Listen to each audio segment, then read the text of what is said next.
Welcome back, everybody, to me talking about book-adjacent things. And today we're going to talk about a fun subject that everyone loves to talk about, and that's politics. Politics in fantasy and science fiction in particular, and literature in general. And to start it off, I want to say thanks to one of my Patreon backers. This one, because I think it feels right, is for you, Rupert Crump. Cheers.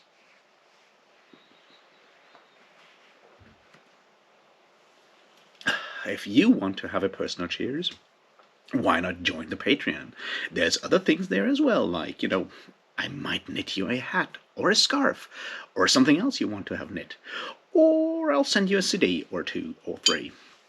Or you can tell me what beer to drink, if you feel cruel.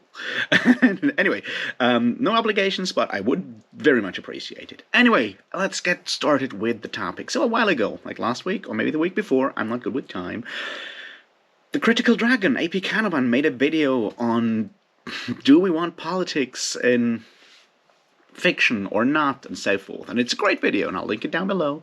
And you all should go and watch it because, it's good. Although I suspect most of you have already watched it. And I agree with everything that AP Canavan says there, but I do have additional thoughts. Originally I thought I didn't, and I'm like, yeah, I guess I will not make a video on this because, it's obvious and all of that. And then I thought, well, maybe there's more to say. And then I read a text that gave me more ideas. Then I had an idea and concept, and then AP had Stephen Erickson and Cam Esselmont on his stream, and they talked about the politics as well. And I'm like, oh shit, now they've said everything. I guess I'll scrap the idea. And then I figured, no, this is the internet. Repetition is what we all want. Originality is dead. Let's just talk about it again and again. But I do still believe that I have an additional point to make here that I think is important to look at and slightly sinister. So, strap in for that. Alright, I'm gonna structure this, or try to structure it. This is my second attempt at recording it, so hopefully the structure does make sense. First, I'll, give a quick overview of the situation. Then I'll give a quick look at the standard arguments, which is sort of like the repetition of what happens in a previous video and so forth. And then I'll try to make my additional point, and we'll see how well that goes. All right. Part 1. Politics in fantasy and science fiction, and fiction in general. So, it's obviously something that has been, comes up again and again and again. A book comes out, or people talk about a book, and then someone goes onto the internet and screams in all caps, keep your politics out of my fantasy. It's supposed to be escapism.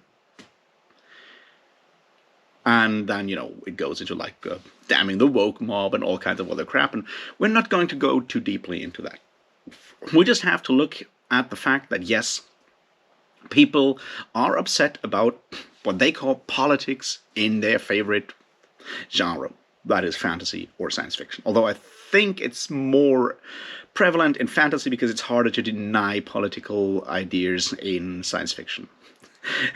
I mean, just go and read The Moon is a Harsh Mistress. It's going to be hard to think that is not political. Anyway, my point is, it exists. Now, what do we do when we talk about that? This is part 2, the arguments against it, or the arguments that come up in that debate all the time. Well, basically, the debate is usually the following. People come out and say, you know what? All fiction is political in nature because people make choices, and those are based on their personal political views. So if I put in there all white, cis, hetero people having wholesome families, that's a choice. If I put in all people, queer people of color, that's another choice. Those are based on my political views, or, at least in part. So that's the first one, like, there can't be fiction without politics, is the first argument. And yeah, that's true. And we'll get back to that, we'll circle back to that later on.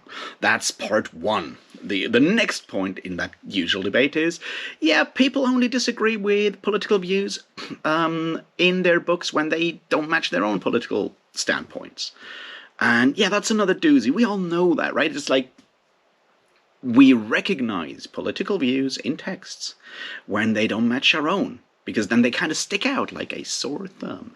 And we're like, fuck, someone's putting their ideology in my book. I was having so much fun with Frodo, and now he's talking about how we need to save nature. Fuck that green Tolkien, and so forth. And yeah, as I said, that's like another doozy. We all know that. It's like it's harder to swallow political views that are opposite our own. Yeah, fine. And the third one is, I don't mind political views in my books. I don't mind politics in my books if it is handled well. And I want to look at that argument for a moment because I think it's disingenuous. See, the problem is, if you just go and say, I don't mind politics, I just mind it if it's handled badly, you need to qualify that, because if you don't, yeah, you probably just don't like the political views expressed in that text. Because you need, once again, like, when we talk on the internet about books or movies or whatever, it is very difficult, it's very easy to just say, this is bad, the character work was bad, the plot holes. No, you need to qualify these things. If you say the prose is bad, I need examples for that, because otherwise, you don't have an argument. So if people say, I don't mind politics if it's handled well, and I hate it when it's done poorly, that feels a bit like a cop-out for me, because oftentimes it's like, yeah, I still disagree with the politics, but I want to come across as, very open-minded and so forth, and I'll just put it into bad writing. And it's hard to make it clear what does handled badly constitute, what that constitutes in, like, writing for when it comes to politics. It's, like, very difficult to say that, to do that. Now, I personally always drag out either Terry Goodkind or Stephen R. Lawhead, who put like very specific political views into their texts. Now the problem is, I also oppose those political views and religious views vehemently.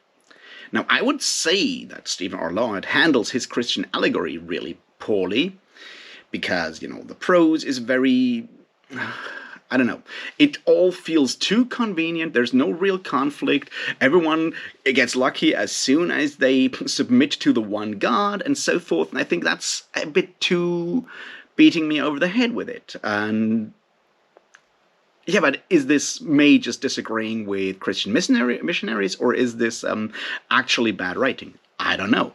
I need to have someone who's as Christian and devout as Stephen R. Lawhead and reads fantasy to go over that book and tell me whether they think it's well done or not. And yeah, you see the problem. So it's handled well or it's handled badly argument oftentimes is very difficult to prove, and I often suspect it boils down to us already disliking it. Because, once again, if there's political views that I personally dislike, I tend to be more critical. I tend to look closer. I tend to look really closely to find that my minuscule thing that I can then drag out, blow up, and criticize to high heaven. It's just how we work as people in general. We are already slightly negatively inclined towards the text when that happens. So I don't know if that's a good argument.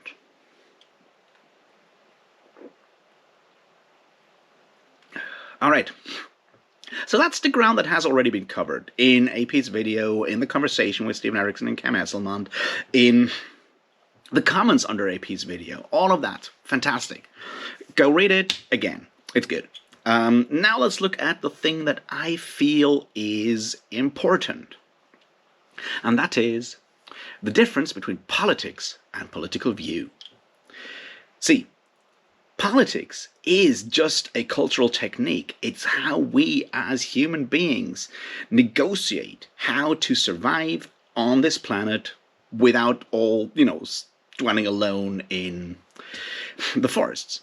It's how civilization is built. It's how human societies function through negotiating. And that negotiating is politics.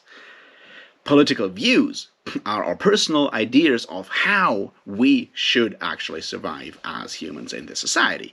So my political views and your political views are then negotiated on the field of politics. So that's important for where I want to go with this. Now, why do I think there's a problem? And I'm going to start to be actually taking sides here, because while this is technically also possible on the left side, recent history has been very much dominated by the right wing, the extreme right wing, when it comes to these discourses. So yeah, I'm attacking you, right-wing populists. Populists is the word that we need to look out here. What do I mean? See, with the idea of populism rising, especially in the last 30, 40 years, especially on the right, what has happened is a shift. And I would say it's a shift that is partly linguistical and partly ideological. What do I mean? Like, I just made the difference between political views and politics. But in everyday language, we often shorten political views to politics as well, right? It's like, my politics are left, your politics are right, your politics are centrist, your politics are libertarian, all these things, right? We just use the word politics, even though the correct term would be political views. And that's fine. That's how language works. Language changes, language is simplified, especially when we talk. Fine. Now, the problem is that with the rise of especially right-wing populism, what has happened is that shortening of political views into politics on the language side has been turned into an ideological shift. What do I mean? I mean that from your political views are bad, it turns to your politics are bad, which turns to politics are bad, because what I do is not politics, it's common sense. And obviously the fact that the everyday business of political discourse, of political negotiation, is a messy business. There's all kinds of elements that really suck, because, you know, it's complicated and complex, and you have elements of corruption, you have elements of elites trying to keep the things they have, you have all kinds of parts of, complex systems that just really suck if you're not actually deeply engaged in them. And don't get me wrong, I'm not excusing any corruption or any of these other things that annoy me as well as you. My point is, however, that your political views are bad. The daily practice of political negotiation in our country, the politics, are, well, in need of reformation. Those two have been moved together, blended together into politics bad. And if you say all politics is bad, then you need an alternative. And that alternative is obviously not negotiation, because we've already established that negotiation is the basis of politics, of political discourse, of political action. We talk about stuff. We figure out how to find a compromise that gives everyone a way to live. Now, the obvious alternative is to say that there is one true right way to do this, which is often called common sense.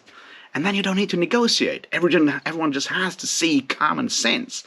And usually you just beat that into people when you walk around in your jackboots and brown shirts. And, I come from a country that has history in that regard.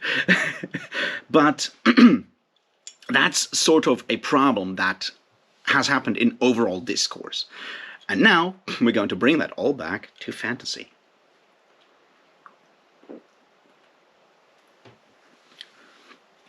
Because the same thing has happened there. From, I don't like your political views expressed in this book. You write a book about Atlas shrugging, which is, in theory, almost a sci-fi book, and I disagree with your politics. Your political views, Ayn Rand, are shit. And then I go and it's like, well, they intrude into my enjoyment of the book, which they don't, because the book is not enjoyable to read. So maybe I should pick a different story. My point, however, is that from I disagree with the political views in this book, we switch to I disagree with the politics in this book. I disagree that bad politics should actually be in here, because common sense is what we really need. And that's sort of what has happened in that discourse when people oppose what they call politics in fantasy or science fiction. What they technically oppose, on the one hand, is political views that they don't disagree with, they don't agree with, and because of that foreshortening that has happened, they also disagree with or oppose any form of what they call politics, which is the same, because they don't do politics, they do common sense. They oppose that in their books. And thus, we come to the big issue with that, which is sort of where I wanted to go with this. Remember when I said that I read a book, not a book, like a text that made me think more? Well, it was Epic Pooh by Michael Moorcock, which you all should go and read. It's a masterclass in in anger, I guess. And I don't agree with everything that Michael Moorcock has to say there, but his general point, I think, illustrates a very interesting thing, because he comes from a staunchly leftist, old-school leftist point of view. What he does in this text is he accuses Lord of the Rings, J.R.R. Tolkien, C.S. Lewis, and a lot of other authors of very specific epic fantasy of, well, writing crap books, because they perpetuate, they propagate a very specific form of politics, and that is conservative, middle-class, bourgeois Toryism. Now, once again, he's an Englishman, so he talks about Tories. His point is that that is basically the politics that are built into Lord of the Rings, and he's got a point there, sort of built into C.S. Lewis, although Lewis does other things as well, and he picks a ton of more examples for that. Go read the text itself. It's not that long, and it's a lot of fun. If you really like to read hate texts, they're fun. Okay, so I think he's onto something here, because he does not accuse those texts of being non-political. He accuses them of having the wrong sort of politics. So he does the first thing right. He attacks a political view that is propagated in a specific text. But I think there's a deeper thing in there. And that is the idea of escapism. See, Michael Moorcock hates the fact that, that specific middle-class conservative bourgeoisie is trying to, stay out of conflicts, go back into their beautiful country homes in the Shire, smoke their pipe weed, and, let the mayor do whatever it is, which is apparently to open banquets. And he says that's a problem, because what we need to do as humans is to engage with society, with the challenges of an ever-changing society, with modernity. We need to do all of that. Once again, he's a left-wing person, old-school left-wing person. And I do agree with Michael Moorcock. What I, however, see as an issue, or where I can have some sympathy with people that he is attacking, is that living under capitalism in our society is very much about pressure. Living under capitalism, if you're not part of the top 1%, don't have to care, sucks. There's constant pressures that keep us doing stuff and worrying and worrying and worrying. And the amount of energy we have to engage with the larger scale of problems and so forth is limited. Sometimes we're just exhausted. Now, that's obviously part of how the system is, keeping going, because most of us don't have the time to actually start a proper revolution. But there's more to it. And I think we need to have sympathy for people that, after, struggling in that treadmill of late-stage capitalism all week, don't want to engage with deeper political thought and stuff like that, because it's taxing. It takes more brain power. It takes more energy. We need to have some sympathy for those people, and they probably want to just, relax in the warm bath of something that is reinforcing their own ideas, their own views, and just, enjoy the beautiful view. And they want to be coddled by Christopher Robin and the 100-Acre Wood, which Michael Moorcock is completely wrong about, or just hang out in the Shire with Frodo, or, do all these things that Michael Moorcock kind of hates.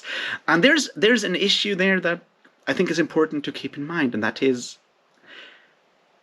while you do maybe have the moral high ground here. And I do agree that we need to engage with modernity and change things and so forth.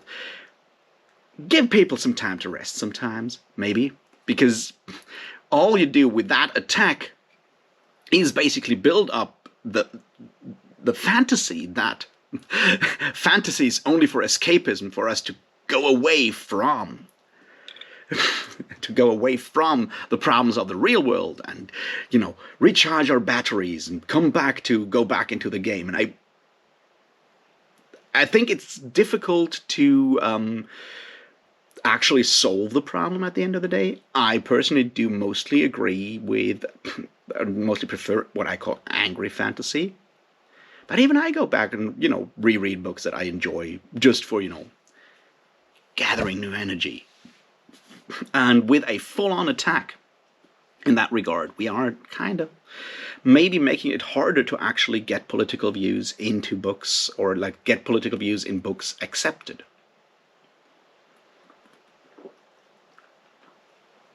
So, what's the point of all of this rambling?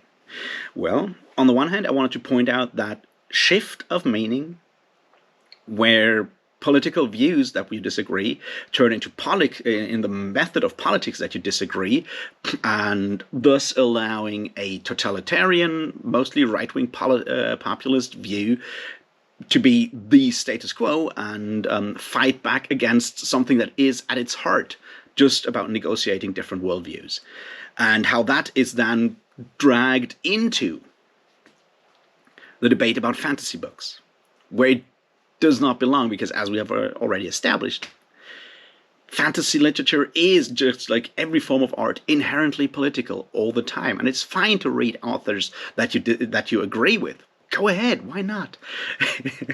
I would say you can learn more from reading authors that you disagree with, because it, expands your horizon, gives you things to think about, establish or re-establish your own personal views and so forth. I would say that's, in the long run, brings us as readers more, it's more valuable, but it's also more stressful. So maybe sometimes we should have a bit of patience with people that don't want that. But we need to keep aware of the fact that it is still about different political views, and exchanging political views is at the heart of human nature.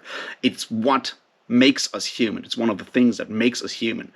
And the idea of banishing politics from books is absolutely pernicious, and we need to oppose that with every means possible, because it's where totalitarianism lurks. And I don't like that. So yeah, next time someone says, keep your politics out of my book, tell them it's about political views, and they don't need to agree with them, but every book has them in there. And yeah, I don't know. Read whatever you want to read and keep fighting the system, because the system right now sucks. But when you just can't get out of bed to fight the system, maybe just reread Lord of the Rings. Anyway, thanks for watching, and I'll see you in the next one. Cheers.